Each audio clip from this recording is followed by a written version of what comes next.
Hello, everybody, and welcome to You've Got Some Nervous System, where we help you understand and get in sync with your nervous system, which can help with your mental health, your emotional regulation, your relationships, and communication.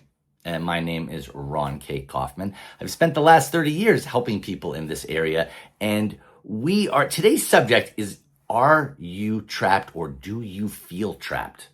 Now, this is really common. This is totally understandable.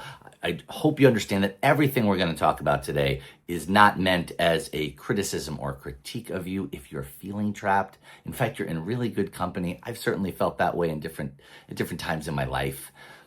I would say, if we're talking about this subject, that the two most common areas that people feel trapped in are relationships and their jobs. Now, that's certainly not the only areas, right? People feel trapped even in really small ways sometimes. For instance, they might go out with their friends and they feel trapped at the event, when actually it is of course possible that they could leave, but they feel trapped in the event. So it can be in small scales like that, but also in really things that are affecting our everyday life, like our jobs, right? We might feel trapped in our jobs. We might feel like we can't leave our job. And we might feel like we can't leave our relationship. And what's interesting about this is, in most cases, now of course there are exceptions to this, right? But in most cases, there's actually nothing physically blocking us from leaving these things. What's happening is we feel a sense of feeling trapped. We feel trapped in different areas of our lives. We feel, they've done surveys on this. They've done a lot of research on this. A lot of people, a huge number of people, don't leave their relationships, not because they're, scared or anything like that. That does unfortunately happen to some people. But in most cases, what's actually happening is they're sharing a lease. They're financially entangled with the person. They share friends. They share different aspects of their lives. They just have a companion that they're used to having. And so people feel like they might feel, for different reasons, they want to leave, but they feel trapped in that relationship. Same thing happens with the job. There are lots of different reasons why people might stay in a job that they don't want to. And it doesn't mean, if you stay in a job that you're not crazy about, that doesn't inherently mean that you feel trapped, right? There may be very practical and pragmatic reasons you decide, I'm going to stay in my job till I, pay off my mortgage or accomplish this. I'm going to do this, even though I don't really like my job, for this reason. That's not an example of feeling trapped, right? Feeling trapped is when you feel like, I desperately want to leave my job, but I can't, have that feeling like I just can't. And again, it's okay if you feel this way. It's okay. So many of us struggle with this, but it's important, really important, to understand what's actually going on when we feel trapped. And it is a very specific phenomenon called control confusion. Control confusion. What's control confusion? Control confusion is, and again, this is super common, we accidentally get confused and we swap the items, the aspects of our lives and the aspects of our situation that are outside versus inside our control. In every part of our lives, in every situation, there are aspects of it that are outside of our control, and there are aspects of it that are inside our control. So that's not unusual. That is true for absolutely every situation that we're in. The problem comes in when we actually we get these two things confused. So we have parts of it that are outside of our control that we feel like should be inside our control. This is when we often try to get people to listen to us, to obey us, to do what we want. When we feel really tight and tense, if a situation is not going the way we want, usually in that part of a situation, what's happening is there are aspects that are outside of our control, such as what someone else does or says or thinks, that we feel are in our control, or we feel should be in our control. So we struggle mightily to control those things. That creates an enormous amount of stress and distress. That's actually not the part, though. That's not the part of control confusion that is most activated when we are feeling trapped. When we are feeling trapped, it's the other side of control confusion that tends to be activated. The other side is when there are aspects of a situation that are inside of our control, but we get confused about it and we believe that those things are outside of our control. This is really big. So when we say something like, I can't leave my job, right? That's a really good example, right? I can't leave my job is we're taking something that's within our control, whether we quit or not, right? And we're putting it into the category of outside our control. I have to stay there. I don't know, I don't know what to say. Now, you may be thinking, and I can understand this. Think about how this applies to you, right? Think about if you are feeling trapped in any area of your life, right? As I'm talking right now, as we're discussing this together, do you feel trapped in any area of your life? Do you feel trapped in your job? Do you feel trapped in your relationship? Do you feel trapped in a friendship? Do you feel trapped when you're part of an event where you go out with a group of people? It's okay if you do feel that way. But think about, okay, where is this coming from? Think about it for yourself, right? This is where it can be helpful to come back to control confusion, where we can think, okay, so there's an aspect of this, maybe several aspects that are inside my control that I'm treating as if they're outside my control. And this gets us into a lot of trouble. It's a huge stressor, but it also makes us think that we are trapped in a situation that we're not, right? I'm sure you've heard the concept, if you've studied psychology at all, even in the most basic level, of learned helplessness, right? It's a bit in the zeitgeist, so you may have heard it just in everyday life or on YouTube or on a news bulletin or something like that. So learned helplessness is where it originally started, unfortunately, with experiments that were done on animals, but also relates to people, where an animal was prevented from doing something physically. For instance, a dog was shocked if they left their cage, or they were put in a cage and they were not let out. And then they were put in a situation where they did have control, meaning they could leave the cage, but they wouldn't, because that's what's called learned helplessness, because they were still thinking, I can't get out. Right? Now, in the average adult human's life, there are unfortunately definitely situations where people are physically put in a situation that they can't get out of. That's different. I'm not referring to those, right?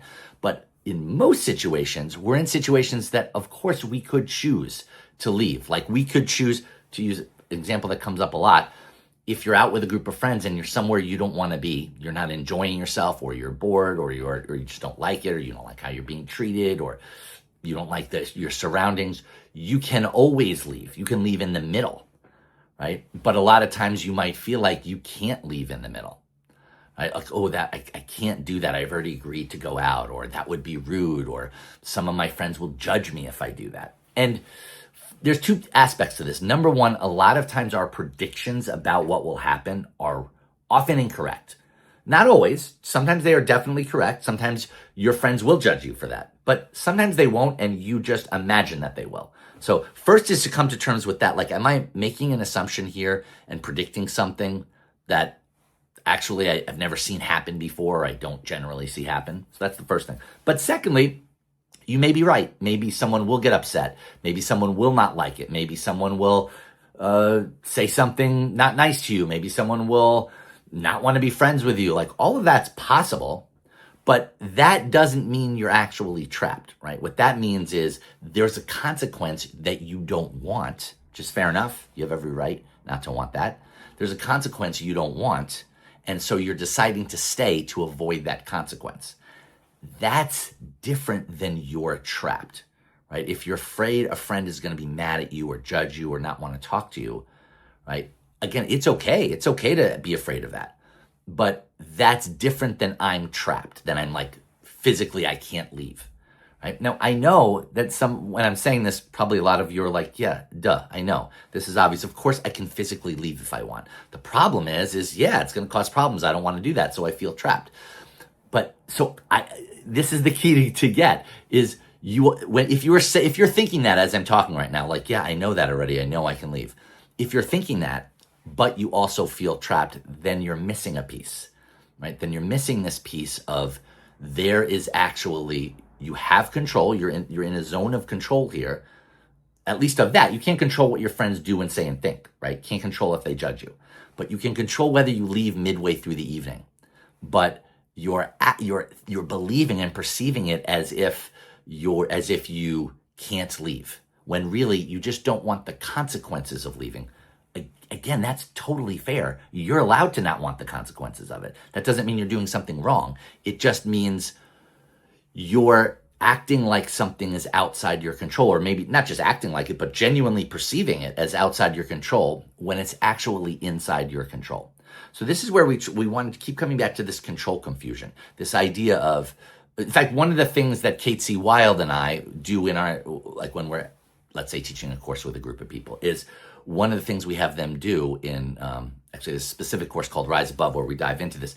And what we have people do is do a control breakdown. So they'll take one of their situations, a situation that's coming up in their marriage or at work or with their friends or in their life in some way or with their kids, and we'll have them do a control breakdown of it. So they'll take that event and they'll break down what are all the aspects that are completely outside their control.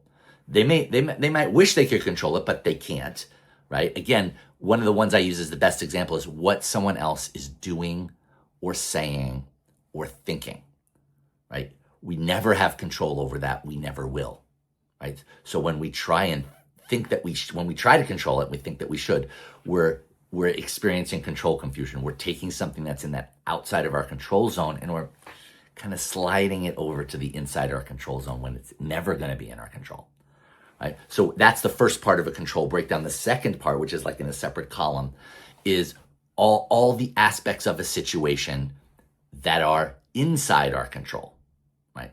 So that could be, so again, I can't decide what someone does, what someone thinks, what someone says. I can't control the weather, right? There's a lot of different things like that.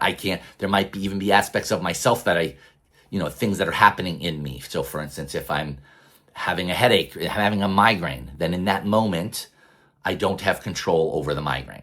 So it could be very personal too, the things I don't have control over. But then there's the things I do have control over, which is, for instance, what I do or what I say, right? How I handle or process something, what I make something mean or not mean, right?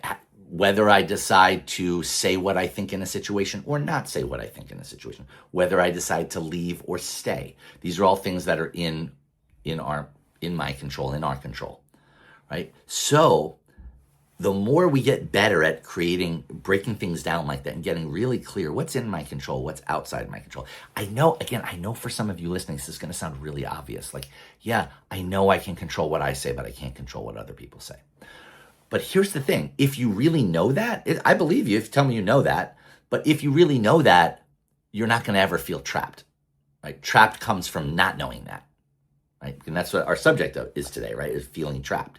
So if you're feeling trapped, again, I'm not judging you for feeling trapped. I'm not saying you shouldn't feel trapped or you're doing something dumb if you feel trapped. I'm just saying that feeling trapped is optional, and feeling trapped comes from, again, feeling trapped is optional if you're not really being trapped. I'm not talking about if you're being like threatened and trapped. Right? But if in general, feeling trapped comes from a misperception of what's going on, and it's something we can sort of steer the ship around. We can change how this dynamic is happening. Right? So then, and how would we do that? Well, first comes from really getting clear which part is inside our control. One of the things that Kate C. Wild and I talk about a lot is, how do we say it? We call it the have-to spiral. The have-to spiral. And the have-to spiral is all the things that we get caught up in that we think we have to do. It could be something big, like I have to stay in my marriage or my relationship. So it could be something big like that. But there's a lot of day-to-day things too. I have to drop my kid off at school before 8:30. I have to clean the house. I have to exercise. I have to go to work, right? All these things. Now, some of these, as you're listening, probably sound real to you. Like, yeah, I do have to show up at work today. I do have to drive to work and go to work today. Here's the thing. This comes back to control confusion. As soon as you say that you have to do something, what that's telling us, to all of us, is that it's optional. The very sentence, I have to in any sentence, means that it's optional. I know it's weird because it seems like it's not optional. That's why I'm saying I have to do it, right? But it is definitely optional, because think about it. You never say I have to about things that are truly not optional. Right? If it's truly not optional, you don't say have to about it, right? You don't say, I have to have a migraine headache, right? Because that's actually not optional. So you just have the migraine headache. You don't say, I have to have it. You have it. If it rains on a day when you're going to do an outside activity, you don't say, I have to have it be raining today, right? Nobody talks like that, right? Because you don't actually say have to about things that are genuinely outside your control. Nobody says it, right? So if you're saying I have to, it actually means that underneath all those layers of have to, somewhere in there, you actually have a choice of whether to do that particular thing. Now, again, you may not like the consequences of changing the choice, right? You might not like the consequences of leaving your relationship or not showing up to work or leaving your job or not cleaning the house, even something simple like that. You might not like the consequences of it. And to be very clear, I'm not advocating that you go do those things. I'm not advocating that you stop showing up at work because I'm not advocating for any particular choice of you making. That's up to you. But what I am saying is that you don't like the consequences of changing your choice. And so you are turning it into a have to, right? You're turning it into a have to. It's okay to turn it into a have to, but it's not actually accurate to what's going on because it's involving yourself in a control confusion here where you're thinking that you don't have control over something that you actually have control. And this is the key of what causes feeling trapped. The key is instead of saying, I could leave, but I don't want to because I don't want this and this to happen, right? Now, that may change your whole perspective on it or it may not. But what it will do is it will prevent the trapped piece of it. Like you may decide to stay in the relationship because you don't want to find a new apartment to live in. Like you could decide that. It's not for me to say you should. That's a stupid reason to be in a relationship.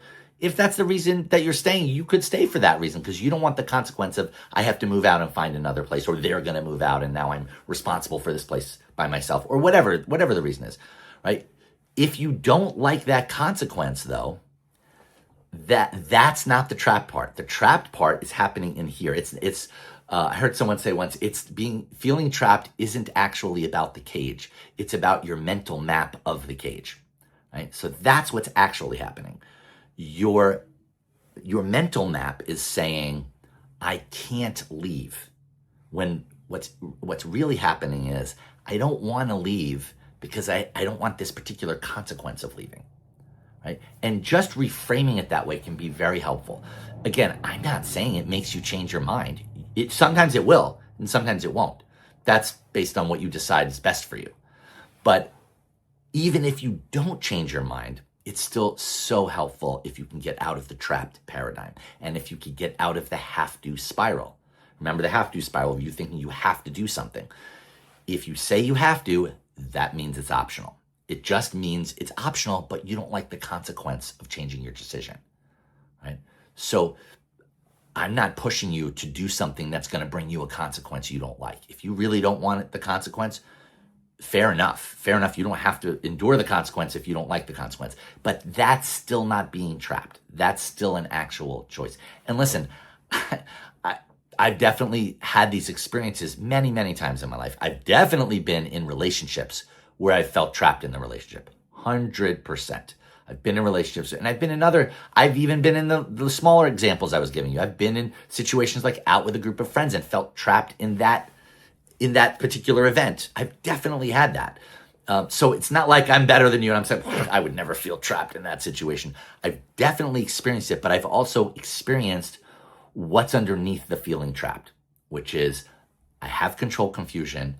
I'm pretending like, or I'm even believing that I don't have a choice simply because I do have a choice, but I don't like the consequence of some of the choices.